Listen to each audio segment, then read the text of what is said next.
Hi everyone, this is Dr. Merhaut with Elite Sports and Spine Chiropractic. Welcome to this week's Elite Education series where we're going to be talking about the epidemic of poor posture. This is something I see every single day in the office. It's even becoming to be seen in younger kids, which is actually really bad because then they're going to grow up and have more and more problems than what we're seeing in the older population even today.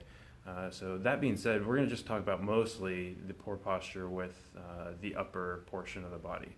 So that meaning, I'm going to actually bring Dr. Keklak into the screen here, and we're going to show a demonstration of what we mean by that poor posture. So I'm going to take you to the side. Basically, it's going to be a forward rolled shoulder. The head is going to be going forward, and that causes a lot of stress into the shoulders as well as the neck and upper back. So this is what that posture looks like. We call this upper cross syndrome. What upper cross syndrome means is there's a lot of tightness within the upper traps here. So a lot of people complain about pain within the neck or the shoulders, pain here that radiates up into the base of the skull and causes headaches. So there's tightness in the upper traps. We also get tightness through the front with the pecs right here. So the pecs, if they're tight, they're going to pull the shoulders forward.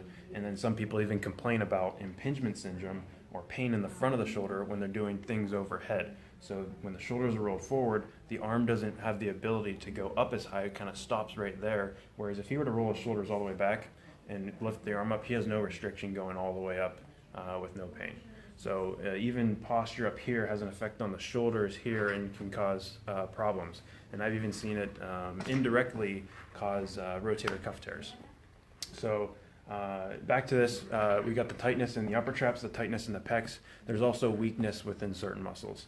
So the weakness is in the deep neck flexors in the neck, as well as if we come to the back here, we're going to have weakness in the rhomboids right across the back, as well as the lower traps.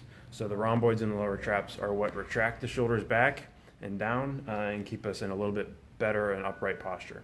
So if we take a little bit outwards, we're going to put him in a better posture. So if I were to activate the rhomboids right here, that means he's going to kind of pinch his shoulders back. If we activate the lower traps, he's going to bring the shoulders down, and so he's got a nice upward posture, shoulders back.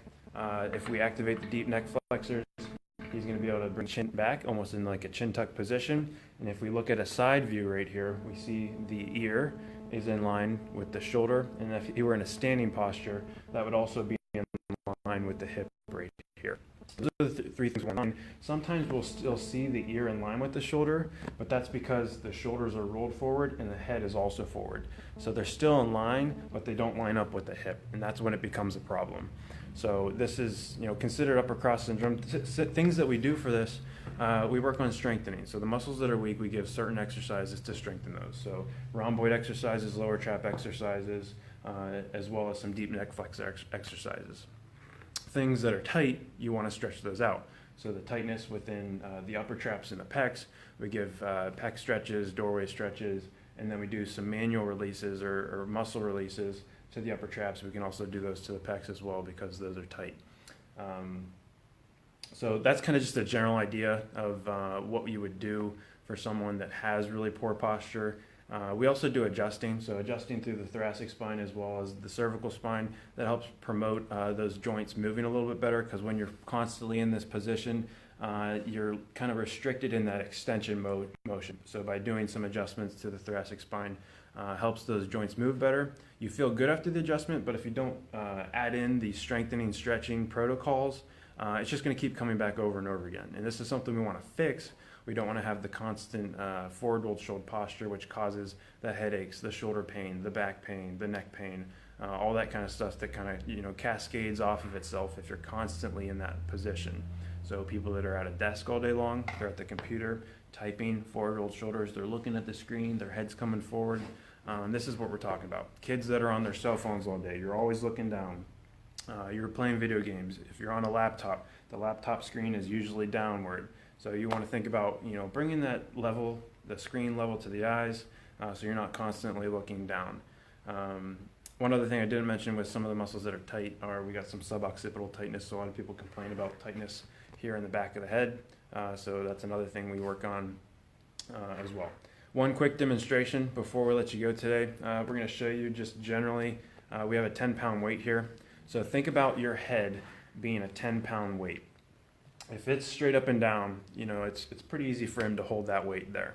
For every inch that goes forward, imagine how much stress is going through these muscles trying to hold that area. So if he's bringing his head forward, all these muscles back here, the upper traps, are having to hold that position all day long.